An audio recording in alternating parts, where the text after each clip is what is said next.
अवधूत चिंतन श्री गुरुदेव दत्त श्रीपादराजं शरणं प्रपद्ये।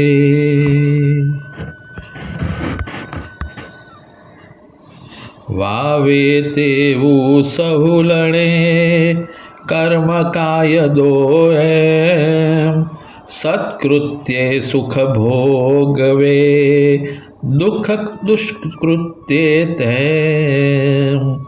कोटि जन्म सुकृत फळे त्यारे भक्त थवाय, नहीं तो वातो मां वही बहुधा जीवन जाय। लीला एनी को लहे स्वयं त्रिश जेते, सागर मां बिंदु यथा कही अल्प आए। जन्म मृत्यु जरा अने नासे भीति तमाम, ग्रह बाधा पीड़े नहीं फरता फेरा। गुरु सेवा जे आदरे करे थायते पार, क्या थी तेने दुख ए सदा सुख निर्धार। साधु ओळखवा स्वयं थाऊ साधु जाण, ए वीण सूक्ष्म रहस्य ए लहे न कोई मान।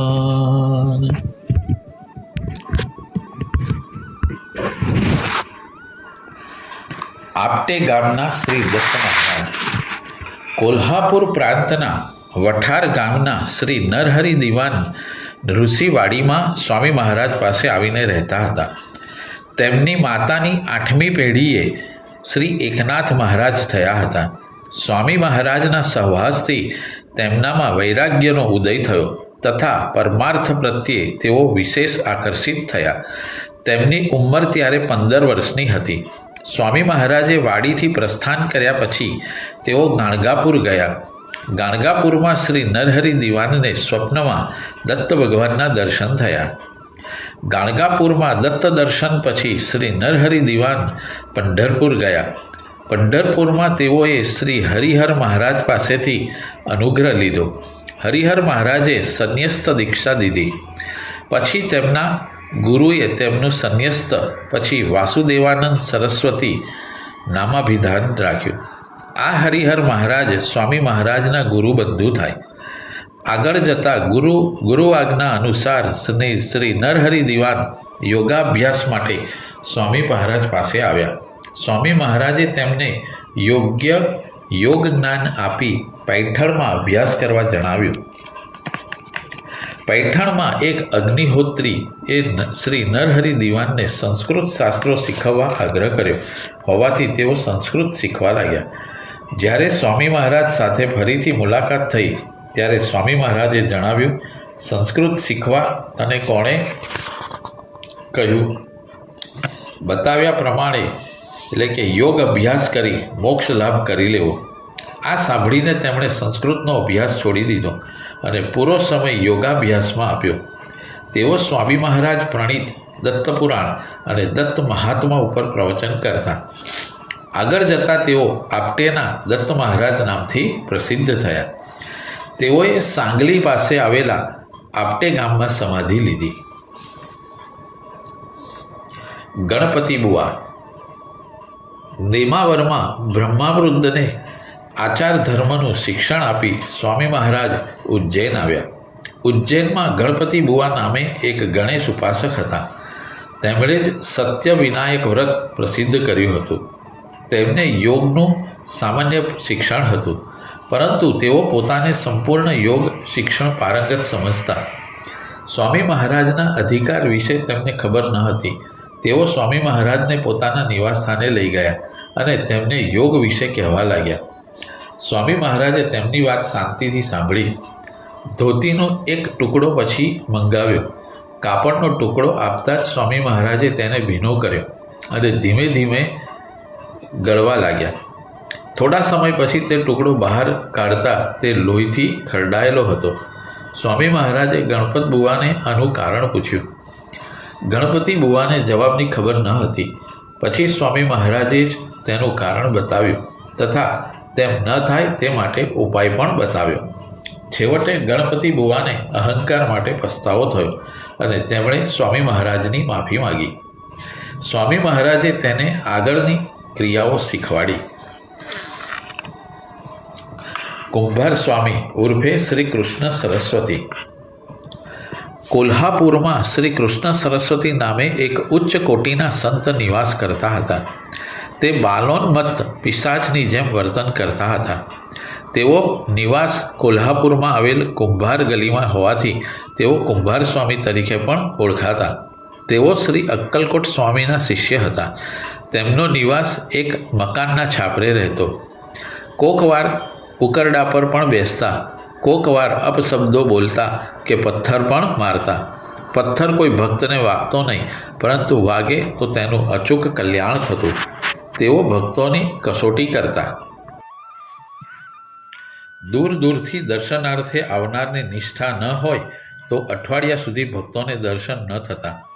કોકવાર કોઈ ભક્તની મનોકામના પૂર્ણ થાય અને તેથી ફળ કે મીઠાઈનો કરંડિયો તેમને અર્પણ કરવા લઈ આવે તો તેઓ છાપરા પરથી જ વાંદરા કૂતરાને ખવડાવતા.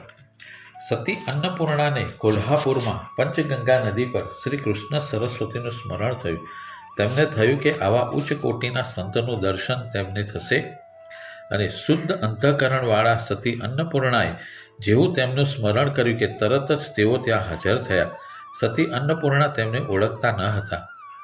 એક ગાડા જેવો માણસ દોડતો દોડતો સતી અન્નપૂર્ણા પાસે આવ્યો. સતી પાસે એક વસ્ત્રની પોટલી તથા એક લોટો હતો. પંચગંગા નદી પર તેઓ શાસ્ત્રી બુવા સાથે સ્નાન માટે જઈ રહ્યા હતા. તે ગાડા જેવો માણસ સતી પાસે આવ્યો અને તેમની પાસેથી લોટો ખૂંચવીને પંચગંગા નદી પર ગયો, જે 10-15 ડગલા દૂર હતી. નદીમાં જઈને તે લોટા વડે તે વ્યક્તિએ જળ પ્રાશન કર્યું તથા તે લોટો દોડતા દોડતા આવીને સતીના હાથમાં પાછો આપ્યો. એટલામાં આજુબાજુથી ઘણા લોકોએ શ્રી કૃષ્ણ સરસ્વતી મહારાજ કી જય, શ્રી કુંભાર સ્વામી કી જય એમ જયઘોષ કરી તેમના પગે પડ્યા. શ્રી કૃષ્ણ સરસ્વતી તો આવ્યા તેવા દોડતા જતા રહ્યા. સતી અન્નપૂર્ણાએ પણ તેમને વંદન કર્યા. આમ સતીની સંત દર્શનની ઈચ્છા સંકલ્પ થતાં જ પૂર્ણ થઈ. આ જ સંતના દર્શન માટે કેટલાય લોકોને અઠવાડિયું કે મહિનો તપશ્ચર્યા કરવી પડતી. આ કૃષ્ણ સરસ્વતી મહારાજે વડોદરાના સંત શ્રી બ્રહ્મચારી મહારાજ ઉર્ફે લંગડે સ્વામીને આધ્યાત્મિક માર્ગદર્શન આપ્યું હતું તથા એ જ લંગડે સ્વામીએ પૂજ્ય શ્રી રંગવદૂત મહારાજને તપશ્ચર્યા માટે હિમાલય કરતાં નર્મદા કિનારો શ્રેષ્ઠ છે તેમ જણાવ્યું હતું. આવા વિરલ સંત મિલનના પ્રસંગના આનંદમાં આપણે બધા ભક્તો સ્નાન કરીને પુનિત થઈએ. શૃંગેરીના શંકરાચાર્ય. સિરોડ ગામના શ્રી શંકરરાવ કુલકર્ણી શ્રીમંત હોવા છતાં તેમનામાં વૈરાગ્ય ઉત્પન્ન થયો. જ્ઞાનેશ્વરી, દાસબોધ આદિ ગ્રંથો વાંચીને તેમને યોગાભ્યાસની ઈચ્છા થઈ. કાશીના તારક મઠ નિવાસી શ્રી પ્રજ્ઞાનંદ સરસ્વતી મહારાજને પૂછતા તેઓ શ્રીએ બ્રહ્માવર્તમાં નિવાસ કરતા શ્રી વાસુદેવાનંદ સરસ્વતી એટલે કે ટેમ્બે સ્વામી પાસે જવા સલાહ આપી. બ્રહ્માવર્તમાં તેઓએ આવીને સ્વામી મહારાજને દંડોત પ્રણામ કરી યોગ શિક્ષણ આપવા વિનંતી કરી. સ્વામી મહારાજે તેમને ષટક્રિયા શીખવાડી. આગળ જતાં સ્વામી મહારાજે જણાવ્યું કે સાચો આનંદ વેદાંતના અભ્યાસ વિના શક્ય નથી. આથી વેદાંત ગ્રંથોના અભ્યાસ માટે તેઓએ શ્રી એક્સેમ્બેકર શાસ્ત્રી પાસે મોકલ્યા. શ્રી નારાયણરાવ એક્સેમ્બેકર પાસે શાસ્ત્રાભ્યાસ પૂરો થયો. આ પછી સ્વામી મહારાજે સ્વહસ્તે લખેલી બ્રહ્મસૂત્રની પોથી શ્રી શંકરરાવને મોકલાવી. આ શાંકર ભાષ્યની પોથી શ્રી શંકરરાવને મળ્યા પછી શૃંગેરી મઠમાં, જ્યાં પૂર્વે પણ શાસ્ત્રાભ્યાસ કર્યો હતો, જગદગુરુની પીઠ પર આસનસ્થ થવાનો યોગ આવ્યો અને જગદગુરુ થયા. તેઓ ભક્તોને ઘણીવાર કહેતા કે ભવિષ્યમાં જગદગુરુની પીઠ પર બેસવાનું છે એમ જાણીને જ સ્વામી મહારાજે તેમને શાંકર ભાષ્યની પોથી આપી હતી અને એ પોથી મળ્યા પછી જ તેઓ શૃંગેરીના જગદગુરુ શંકરાચાર્ય બન્યા હતા. આમ સ્વામી મહારાજે જગદગુરુ શંકરાચાર્યથી એ મોટા હતા, કારણ કે તેમના આશીર્વાદથી યોગ્ય વિદ્વાન શંકરાચાર્ય બનતા આપણે જોયું છે. જો કે કોઈ પણ શંકરાચાર્યના મઠમાં તેઓ જતા તો શંકરાચાર્યને તેઓ સર્વોચ્ચ માન આપતા તથા તેમની સંસ્કૃતમાં સ્તુતિ પણ કરતા. ઋષિકેશના શ્રી યોગાનંદ સરસ્વતી મહારાજ. શક્તિપાત સંપ્રદાયના યોગાનંદ મહારાજ ઋષિકેશના નિવાસી. ગુરુની શોધમાં તેઓ ઈસવીસન 1913માં ગરુડેશ્વર આવ્યા. સ્વામી મહારાજને તેમણે શક્તિપાત દીક્ષા અંગે વિનંતી કરી. સ્વામી મહારાજે 2 મહિના માટે ગરુડેશ્વર રોકાઈ જવા આગ્રહ કર્યો. સંજોગોવશાત તેઓ ગરુડેશ્વરમાં રોકાઈ શક્યા નહીં. ત્યાંથી તેઓ બંગાળમાં મદારીપુરના પરમ પૂજ્ય શ્રી નારાયણ તીર્થ સ્વામી મહારાજ પાસે ગયા અને ત્યાં જ તેમને દીક્ષા મળી. શ્રી યોગાનંદનો પાછળથી શ્રી વામનરાવ ગુણવીરજી પાસે પરિચય થયો અને પત્ર વ્યવહારથી મૈત્રીનો સંબંધ પણ ચાલુ થયો. તેઓએ ગરુડેશ્વરમાં જોયેલો એક આશ્ચર્યકારક પ્રસંગ પત્ર વ્યવહારમાં વર્ણવ્યો છે, જે આ પ્રમાણે છે. પરમ પૂજ્ય શ્રી વાસુદેવાનંદ સરસ્વતી સ્વામી મહારાજ પાસે અસંખ્ય ભક્તો દર્શનાર્થે આવતા. વંદન કરતા દરેક ભક્તને તેઓ કમંડલુમાંથી તીર્થ આપતા. હજારો દર્શનાર્થીઓએ તીર્થ આપવા છતાં કમંડળમાં ચરણામૃત ખૂટતું ન હતું કે તેમાં ફરી તીર્થ ભરવું પડતું ન હતું. શ્રી યોગાનંદ મહારાજ નજીક જ બેસી રહેતા હોવાથી તેમને પ્રત્યક્ષ જોયેલો તથા અનુભવેલો આ પ્રસંગ છે. આ પ્રસંગ તેમણે શ્રી વામનરાવ ગુણવરજીને લખ્યો હતો. આવી તો કંઈક કેટલી અલૌકિક શક્તિઓ સ્વામી મહારાજ પાસે હતી. રિદ્ધિ સિદ્ધિ તેમની દાસી હોવા છતાં તેઓ ઉપયોગ પોતાના માટે ભાગ્યે જ કરતા. રોજ પકવાનોનો મહાપ્રસાદ હોય તો પણ પોતે તો માથું કરી માગીને જ ભિક્ષા લેતા. જીવનમુક્ત યુવક. સ્વામી મહારાજના દર્શન કરવા માટે એક ગૃહસ્થ પોતાના પુત્રને લઈને આવ્યો, જેને ઘણા વર્ષોથી ગાંડપણ વળગ્યું હતું. તે ગૃહસ્થે જણાવ્યું કે 5-6 વર્ષની ઉંમર પછી પુત્ર ઠીક હતો, પરંતુ બાળપણથી તેને ઉન્માદ થયો. આપ કૃપા કરી તેને સાજો કરો, એમ તે ગૃહસ્થ કહેવા લાગ્યો. સ્વામી મહારાજે તે પુત્ર પર એક નજર નાખી. તે પુત્ર એક દ્રષ્ટિથી સ્વામી મહારાજ સામે 10-15 મિનિટ જોઈ રહ્યો હતો. આ પછી સ્વામી મહારાજે તેના પિતાને જણાવ્યું કે આ પુત્રનું ગાંડપણ દૂર થશે નહીં, પરંતુ તે નુકસાનકારક નથી બલકે ફાયદાકારક છે. આ સાંભળીને ગૃહસ્થ પોતાના પુત્રને લઈને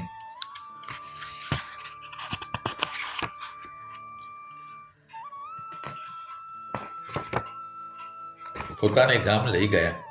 પિતા પુત્રના ગયા પછી સ્વામી મહારાજ બોલ્યા, આ છોકરો પૂર્વજન્મનો કોઈક યોગભ્રષ્ટ આત્મા છે. લોક ઉપાધિ ન થાય તે માટે ગાળપણ કરવાનો ઢોંગ કરે છે. દક્ષિણમાં આવો સિદ્ધ પુરુષ પ્રથમવાર જોવા મળ્યો.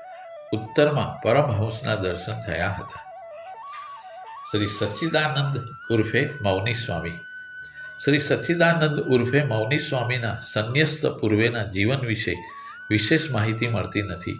જે થોડી ઘણી માહિતી ભક્તોને છે તે આ પ્રમાણે છે. ભારતના સ્વતંત્ર સંગ્રામમાં મૌની સ્વામીએ તાત્યા ટોપે સાથે સક્રિય ભાગ લીધો હતો. સ્વાતંત્ર્ય સંગ્રામમાં સફળતા મળે તે માટે તેઓ પૂર્વાશ્રમમાં શ્રી અક્કલકોટના સ્વામીના દર્શને ગયા હતા. શ્રી અક્કલકોટના સ્વામીએ પ્રયત્ન સફળ નહીં થાય તેમ જણાવ્યું. ભારતને સ્વતંત્ર થવાને હજુ વાર છે તેમ તેઓ શ્રીએ જણાવ્યું હતું. છતાં સંગ્રામવીરોએ સંઘર્ષનો માર્ગ છોડ્યો ન હતો. ઘણા સંગ્રામવીરો પકડાઈ ગયા, ઘણાઓને ફાંસી અપાઈ, ઘણા નાસી ગયા. અનેક સંગ્રામીઓએ વેશપલટો કરવો પડ્યો અને ઘણા આધ્યાત્મિક માર્ગે વળ્યા. ખુદ તાત્યા ટોપે વેશપલટો કરી નંગે બાબાની જમાતમાં વૈરાગ્યના પાઠ શીખી છેવટે સિનોર પાસે આવેલા ગંગનાથના બ્રહ્માનંદ સ્વામી તરીકે પ્રસિદ્ધ થયા. સચ્ચિદાનંદ સ્વામીએ બ્રહ્માનંદ સ્વામી સાથે પણ ઘણી નર્મદા પરિક્રમા કરી હતી. બ્રહ્માનંદ સ્વામી છેવટે ગંગનાથના અધિપતિ થયા તથા મૌની સ્વામીએ ઘણો સમય સિનોરમાં નિવાસ કર્યો. નર્મદા પરિક્રમા સમયે તેઓ અનેક વર્ષો સુધી મૌન પાળ્યું હોવાથી તેઓ મૌની સ્વામી તરીકે પણ ઓળખાવા લાગ્યા. તેમણે 3 વખત સોમસૂત્રની નર્મદા પરિક્રમા કરી હતી. ત્રીજી વખત પરિક્રમા કરતી વખતે તેમણે અતિસારનો રોગ લાગુ પડ્યો અને પ્રાણ રહેશે નહીં તેમ લાગતા તેમણે આતુર સંન્યાસ લીધો. આ વિધિ સિનોર નિવાસી શ્રી રામચંદ્ર પ્રકાશશંકર શાસ્ત્રી દ્વારા સંપન્ન થયો. આ શ્રી રામચંદ્ર પ્રકાશકર શાસ્ત્રી પરમ પૂજ્ય વાસુદેવાનંદ સરસ્વતી સાથે પણ સંકળાયેલા હતા. પોતે સંન્યાસ વિધિ કરાવ્યો હોવાથી શ્રી રામચંદ્ર પ્રકાશકર મૌની સ્વામી સાથે વાર્તાલાપમાં વધારે છૂટછાટ લેતા. શ્રી મૌની સ્વામી શ્રી અક્કલકોટના સ્વામી સમર્થના શિષ્ય હતા. કોલ્હાપુરના શ્રી કૃષ્ણ સરસ્વતી તેમના ગુરુબંધુ થયા. સ્વાતંત્ર્ય સંગ્રામમાં નિષ્ફળતા મળતા તેઓ ફરી શ્રી અક્કલકોટના સ્વામી મહારાજ પાસે ગયા. ત્યારે સ્વામી બોલ્યા, માતા નાસ્તિ પિતા નાસ્તિ નાસ્તિ બંધુ સહોદર અર્થ નાસ્તિ ગૃહમ નાસ્તિ તસ્માત જાગૃહી જાગૃહી. ટૂંકમાં માતા પિતા બંધુ ઇત્યાદિ પૂરતો જ પૂજ્ય ભાવ સેવાભાવ સમર્પણ ભાવ ન રાખતા તેને વિશાળ કરવો. અર્થ અને ગૃહ સાથે મમત્વથી ન બંધાવો. અસ્તુ થોડો યોગાભ્યાસ પણ શીખવ્યો. તેઓ શ્રીની જેમ અવધૂત પ્રમાણે વિચારવું તથા યોગ્ય જિજ્ઞાસુઓને માર્ગદર્શન આપવું. આ પ્રમાણે તેમણે ઉપદેશ આપ્યો. કરનાળી ક્ષેત્રે કુબેર ભંડારી પાસે એક ટેકરી પર હનુમાનજીનું મંદિર છે. ત્યાં આ 4 સંતો અમાવસ્યાના તથા પૂનમના રોજ ભેગા થતા. પરસ્પર સુખ સંવાદ થતો તથા સંત સમાગમ થતો. એક દિવસ આ 4 સંતો એટલે ગરુડેશ્વરના શ્રી વાસુદેવાનંદ સરસ્વતી સ્વામી મહારાજ, 2 સિનોરના શ્રી સચ્ચિદાનંદ સ્વામી, 3 ગંગનાથના શ્રી બ્રહ્માનંદ યતિ તથા 4થા શ્રી નારાયણ ગુરુનો સુખ સંવાદ ચાલતો હતો. તે સમયે શ્રી સહસ્ત્રબુદ્ધે નામના ભક્ત દૂરથી તેઓની લીલા જોયા કરતા હતા. શ્રી વાસુદેવાનંદ સરસ્વતીએ નર્મદા માતાને 4 આંગળી બતાવી કોઈ સંકેત કર્યો અને પરસ્પર સંવાદમાં જોડાયા. થોડી જ ક્ષણોમાં 4 થાળીઓ ત્યાં પ્રગટ થઈ. કોણ મૂકી ગયું તે દેખાયું નહીં. 4 સંતોએ સાથે ભોજન કર્યું તથા પછી થાળીઓને ક્યાંક અદૃશ્ય થઈ ગઈ. સ્વયં નર્મદા માતાએ માતૃવત સંતોને જમાડ્યા. તેને જોવા શ્રી સહસ્રબુદ્ધે જેવા ભક્ત ભાગ્યશાળી હતા. એકવાર તે જ હનુમાનજીની દેરીમાં આ 4 સંતોનું મિલન હતું. વીંછીઓ સાથે તેઓ રમત કરતા હતા. વીંછીઓને જાણે કે વરઘોડો નીકળ્યો હતો. મોતીના રંગના સફેદ વીંછી પર નૃપ વીંછી સવાર થયો હતો. દશેરાએ તથા અનંત ચતુર્દશીએ શ્રી ગણેશ વિસર્જન સમયે વડોદરામાં રાજાની સવારી નીકળતી તેવી જ આ વીંછીઓની સવારી હતી. તેમાં અનેક વીંછીઓની હારમાળા હતી. તેઓ નૃપ વીંછી સાથે સાંકેતિક ભાષા બોલતા હતા. શ્રી સહસ્ત્રબુદ્ધે નજીક પહોંચ્યા કે મૌની સ્વામીએ મોટા અવાજે કહ્યું કે બીજા લોકોની હાજરી હોવાથી હવે આ રમત બંધ કરીએ. આમ કહેતા જ વીંછીઓનો વરઘોડો અદૃશ્ય થયો. શ્રી સચ્ચિદાનંદ સ્વામીનો મુકામ વડોદરામાં આવેલા સિદ્ધનાથ મંદિરમાં હતો. શ્રી રામચંદ્ર પ્રકાશકર પણ વડોદરા રહેતા હતા. તેઓ નિત્ય દર્શને આવતા. ત્યાં વેદાંત તથા ઇતર જ્ઞાન ગોષ્ઠી થતી. વાત વાતમાં શ્રી પ્રકાશકરે કયો સંન્યાસ મોટો, દંડી કે દંડ વગરનો એમ પ્રશ્ન કર્યો. શ્રી મૌની સ્વામીએ જણાવ્યું કે કળિયુગમાં દંડી સંન્યાસી તરીકે નિયમો પાળવા કઠણ છે. આથી દંડ વગરનો સંન્યાસ સહેલો છે. છતાં કોઈ સંન્યાસ મોટો કે નાનો નથી, બંને સરખા છે. આ સંવાદ 5-6 દિવસ સુધી ચાલ્યો, પરંતુ શ્રી પ્રકાશકરને સંતોષ ન થયો. તેઓ બોલ્યા, શ્રી ટેમ્બે સ્વામીનો દંડી સંન્યાસ શ્રેષ્ઠ છે, તમારો કનિષ્ઠ ઉતરતો છે.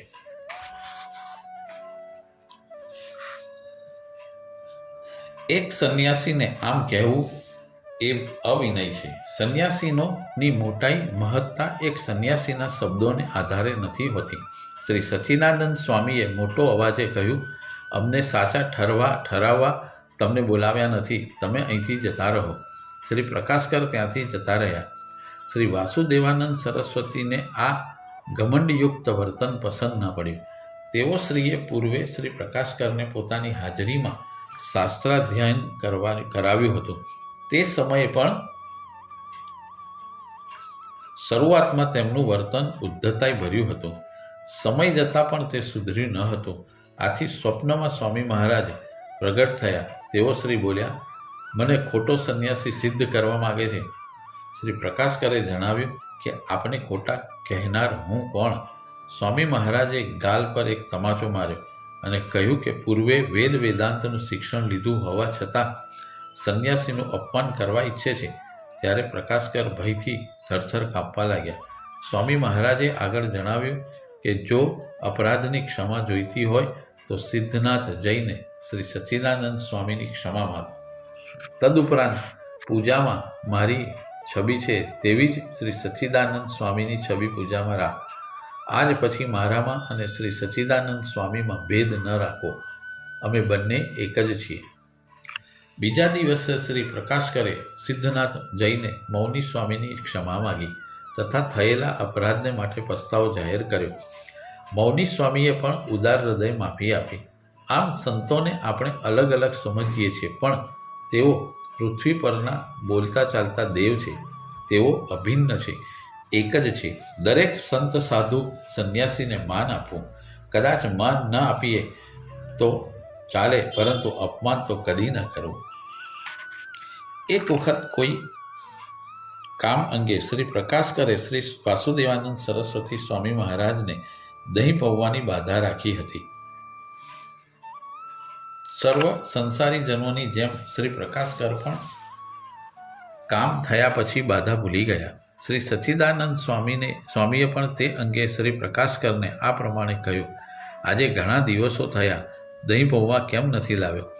બાધા રાખી પણ ભૂલી ગયો. બીજા દિવસે શ્રી પ્રકાશકર દહીં પૌવા લઈ ગયા. શ્રી સચ્ચિદાનંદ સ્વામીએ 2 દાણા મોઢામાં નાખી બાકીના પૌવા પ્રસાદ તરીકે ભક્તોમાં વહેંચવા કહ્યું. છતાં શ્રી પ્રકાશકરના મનમાં વિકલ્પ રહ્યો કે દહીં પૌવા અર્પણ કરવાની બાધા તો શ્રી વાસુદેવાનંદ સરસ્વતી સ્વામી મહારાજને હતી. તેઓ દહીં પૌવા લઈ ગરુડેશ્વર ગયા. નાવડીમાંથી ઉતરતા જ સ્વામી મહારાજે એક સેવક દ્વારા સંદેશો મોકલાવ્યો કે દહીં પૌવા તો મને પરમ દિવસે જ મળી ગયા છે, અહીં ફરી લાવવાની જરૂર ન હતી. સચ્ચિદાનંદ મૌની સ્વામી અને આ સ્વયં તરફ આંગળી બતાવી સ્વામી મહારાજે એક જ સ્વરૂપ છે તેમ જણાવ્યું. ત્યારથી શ્રી પ્રકાશકર સમજવા લાગ્યા કે સચ્ચિદાનંદ અને વાસુદેવાનંદ સરસ્વતી સ્વામી મહારાજ એ શરીરથી ભિન્ન છે, પરંતુ આત્મા સ્વરૂપે એક જ છે. આના દ્રઢીકરણ માટે સ્વામી મહારાજે ફરી એકવાર લીલા કરી. એક સમયે સચ્ચિદાનંદ સ્વામી ભક્તો સાથે સિનોર જવા ચાણોદ થઈને જતા હતા. ચાણોદમાં વૈદરાજ હરડીકરને ત્યાં ભિક્ષાનો પ્રબંધ હતો. સ્વામીજી ભક્તો સાથે નર્મદા સ્નાન માટે ઘાટ પર ગયા. સર્વપ્રથમ સ્વામીજીએ સ્નાન કર્યું અને એક ઊંચા સ્થાને પથ્થર પર બિરાજમાન થયા. ભક્તો દૂરથી તેમના દર્શન કરી શકતા હતા. તે ભક્તો વચ્ચે સંવાદ ચાલતો હતો કે ગરુડેશ્વરમાં એક દંડી સંન્યાસી નિવાસ કરે છે. પૂર્ણ જ્ઞાની તથા તેજસ્વી મૂર્તિ છે. તમે દર્શન કર્યા છે? એમ એકબીજાને પૂછપરછ કરતા હતા. ઘણા ભક્તોએ સ્વામી મહારાજના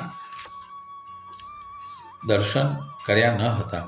તે જ દરમિયાન સચ્ચિદાનંદ સ્વામી તરફ નજર જતા તેમની જગ્યાએ સર્વને કોઈ બીજા દંડીધારી સંન્યાસી દેખાયા. બીજી ક્ષણે ત્યાં નજર નાખતા દંડવિહીન મૌની સ્વામી દેખાયા. ભક્તો અંદર ચર્ચા કરવા લાગ્યા કે મૌની સ્વામીની જગ્યાએ બીજા કોઈ સંન્યાસી જોવા મળે છે. આમ 2-3 વખત બન્યું. ભક્તોનું સ્નાન થઈ ગયા પછી સર્વે મૌની સ્વામી પાસે આવ્યા અને પૂછવા લાગ્યા કે ભક્તો સ્નાન કરી રહ્યા હતા તે સમયે તેમની જગ્યાએ દંડી સ્વામી કોણ હતા? મૌની સ્વામીએ જણાવ્યું કે તેઓ ગરુડેશ્વરના વાસુદેવાનંદ સરસ્વતી સ્વામી મહારાજ હતા. તમે તેમનું સ્મરણ કર્યું એટલે તેમને દર્શન આપવા અહીં પધાર્યા હતા. હવે આપણે અહીંથી સર્વે તેમના દર્શન કરવા ગરુડેશ્વર જઈશું.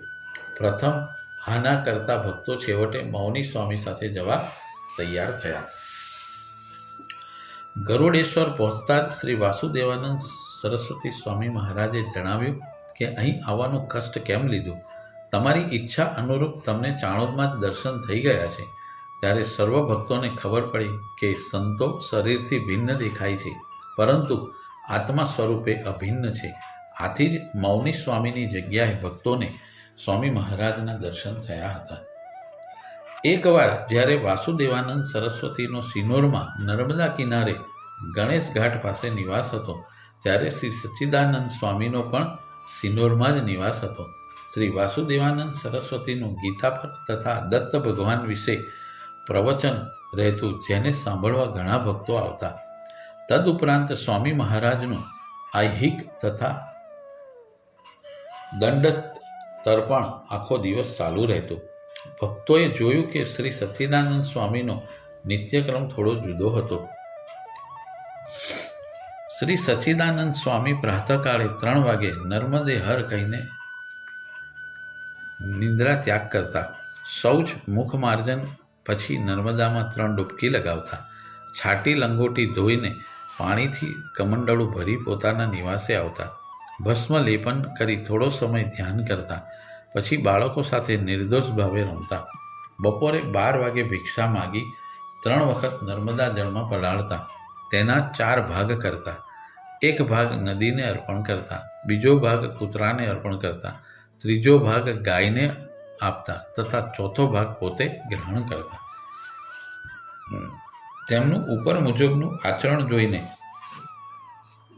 લોકોને લાગતું કે તેઓ બાકીનો આખો દિવસ ગપ્પા ગોષ્ઠીમાં વિતાવતા હશે. સંન્યાસ ધર્મનું વર્તન ક્યાંય જોવા ન મળતું. આથી તે ભક્તોએ સ્વામી મહારાજને પોતાની અલ્પબુદ્ધિથી વિનંતી કરી કે આપ મૌની સ્વામીને દંડ દીક્ષા આપો, જેથી અમને તમારા જેવી દિનચર્યા જોવા મળે. અલ્પજ્ઞાની લોકો બ્રહ્મચરણને સંન્યાસ ધર્મ માને, વાસ્તવિકતા કંઈ ઓર છે. સ્વામી મહારાજે તે સર્વને જણાવ્યું કે સચ્ચિદાનંદ સ્વામીની મહત્તા તમને ખબર નથી. તેઓ મારે મન પણ વંધ્ય છે.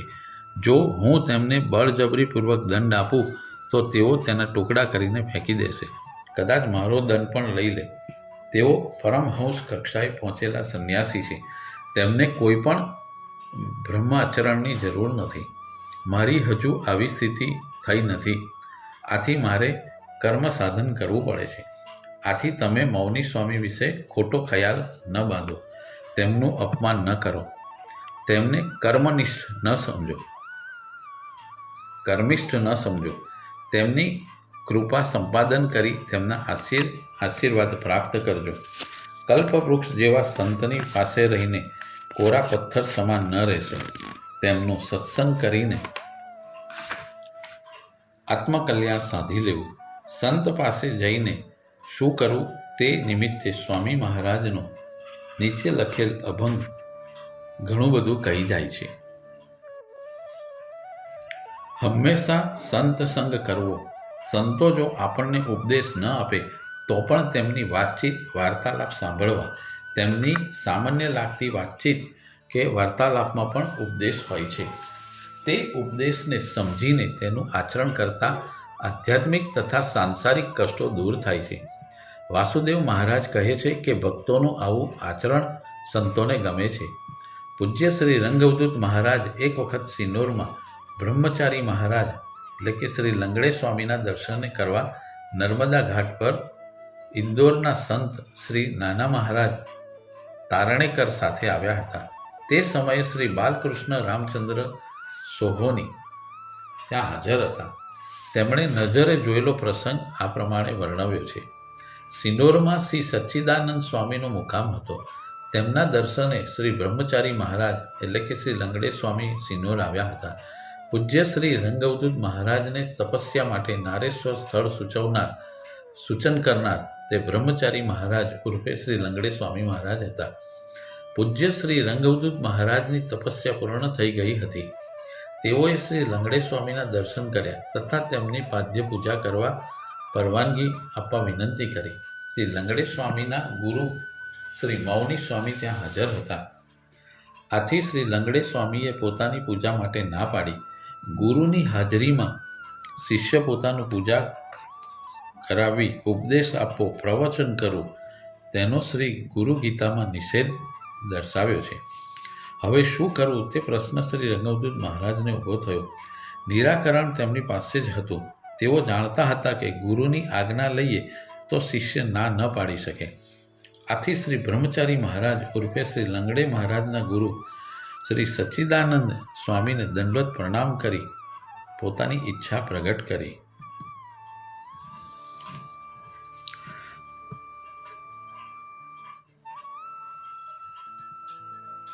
તેમની વચ્ચે કોઈ ભેદ ન હતો. પરમ પૂજ્ય રંગવદૂત મહારાજે શ્રી અવધૂતિ આનંદમાં એક ભજન લખ્યું છે, જેની એક પંક્તિ આ મુજબ છે: આપ સમાન કરે શિષ્યન કો દેવે પદ નિર્વાણા. આ ઉક્તિ અનુસાર શ્રી બ્રહ્મચારી મહારાજ પણ તેમના ગુરુ મૌની સ્વામીની સમકક્ષ જ હતા. તેમની વચ્ચે કોઈ ભેદ પણ ન હતો. છતાં શાસ્ત્રોએ કહેલ આચાર તેમણે પાળવો જ રહ્યો. શિષ્ય પોતાની પૂજા ગુરુના સાનિધ્યમાં ન કરાવે, પરંતુ કોઈ કરે તો તે ગુરુને અવશ્ય ગમે. મૌની સ્વામીએ શ્રી રંગવદૂત મહારાજને શ્રી બ્રહ્મચારી મહારાજની આદ્ય પૂજા કરવા સહર્ષ સંમતિ આપી. શ્રી રંગવદૂત મહારાજે મૌની સ્વામીએ આપેલી સંમતિની વાત કરતાં જ શ્રી બ્રહ્મચારી મહારાજે ગુરુ આજ્ઞા પાળવી જ રહી. આ રીતે શ્રી રંગવદૂત મહારાજે શ્રી સચ્ચિદાનંદ સ્વામીની આજ્ઞા લઈને શ્રી બ્રહ્મચારી મહારાજની પાદ્ય પૂજા કરી. હવે આપણે એક નાની લીલાની નોંધ લઈશું. વડોદરામાં હાલ નવરંગ ટોકીઝ છે, ત્યાં પૂર્વે નાટક માટે હોલ હતો. ત્યાં રાજા રામ નાટક કંપનીના નાટ્ય પ્રયોગો થતા હતા. રાતના 9 વાગે નાટકનો પ્રારંભ થવાનો હતો.